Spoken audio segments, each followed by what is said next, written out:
किसी गांव में मदन नाम का एक गरीब चाय वाला रहता था। उसके घर में उसकी पत्नी सीमा और उसकी बेटी रीनू थे।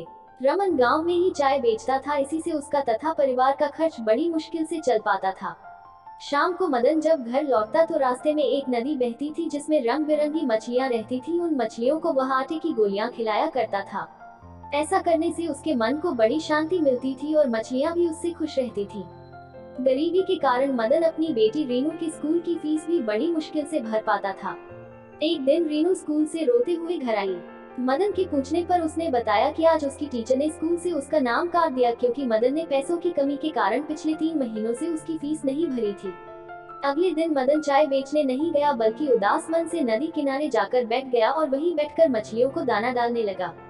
जब वह वापस जाने लगा तो उस नदी से एक सुनहरी जलपरी निकली और मदन से बोली कि क्या बात है मदन, आज तुम उदास लग रहे हो।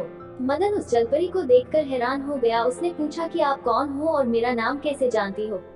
जलपरी ने कहा, मैं एक जलपरी हूँ और मुझ में कुछ जादुई शक्तियाँ हैं जिससे मैंने तुम्हारा नाम जान लिया। तुम्हारी मछलियों को दाना खिलाने की आदत से मैं प्रसन्न हूँ।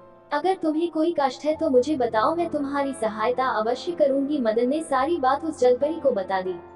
जलपरी ने कहा, मदन कल तुम सूरज निकलने से पहले यहाँ आना। मैं तुम्हें सोने के सिक्कों से भरा थैला दूंगी जिससे तुम अपने परिवार का खर्चा अच्छे से उठा सकोगे। ये सुनकर जलपरी वापस नदी में चली गई। अगले दिन सूरज निकलने से पहले ही मदन नदी पर पहुंचा, तभी वहां जलपरी प्रकट हुई और उसने मदन को सोने के सिक्कों से भरी एक थैली दे दी। मदन ने जलपरी को धन्यवाद दिया और मछलियों को दाना खिलाकर वापस अपने घर चल दिया तथा उस थैले को उसने एक सुनार को बेच दिया जिससे उसे बहुत सारे पैसे मिले। सबसे पहले मदन ने अपनी बेटी की स्कूल की फीस भरी जिससे कि वह वापस अपनी पढ़ाई शुरू कर सके। कुछ महीने के बाद मदन ने उन पैसों की मदद से एक छोटा सा होटल शुरू कर दिया। उस होटल से उसकी आर्थिक स्थिति अच्छी होने लगी तथा उसने एक पक्का मकान भी बनवा लिया। मदन ने सोचा कि अब उसके पास अच्छा खासा धन हो गया है। वह जलपरी को धन्यवाद करके सोने का थैला उसे वापस कर देगा क्योंकि अब वह मेहनत से व्यापार के द्वारा अपने परिवार का खर्च चला सकता है। ऐसा सोचकर वह रात को जल्दी सो गया। उसी गांव में रमेश और सुरेश नाम के 2 व्यक्ति रहते थे। वे मदन की सफलता से ईर्ष्या रखने लगे कि वह इतनी जल्दी कैसे धनी व्यक्ति बन गया। किसी तरह उन्हें सोने के सिक्के वाली बात पता चल गई।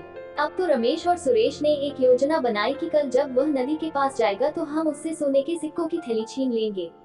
योजना के अनुसार दोनों ने मदन का पीछा किया और नदी के पास ही एक झाड़ी के पीछे छिप गए। मदन ने जलपरी को थैला वापस करते हुए कहा कि जलपरी, तुमने मेरी बहुत मदद की है और तुम्हारे कारण मैं अब एक धनी आदमी बन गया हूँ।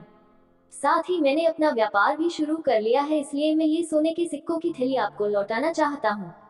जलपरी मदन की ईमानदारी से बड़ी प्रसन्न हुई। अभी वह बात कर ही रहे थे कि रमेश और सुरेश दोनों ने मदन को पकड़ लिया और उसे धमकाने लगे और थैला देने के लिए कहा।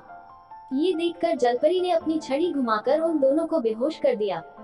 उनके बेहोश होने पर जलपरी ने मदन से कहा कि हमेशा ईमानदारी से अपना व्यापार करना, जिससे व्यापार में तुम्हारी खूब तरक्की होगी। ये सुनकर मदन ने जलपरी से वादा किया कि वह ईमानदारी और पूरी लगन से काम करेगा। उसने जलपरी को धन्यवाद दिया और सिक्कों का थैला सुनहरी जलपरी को वापस कर दिया। फिर उससे विदा लेकर अपने घर वापस लौट गया।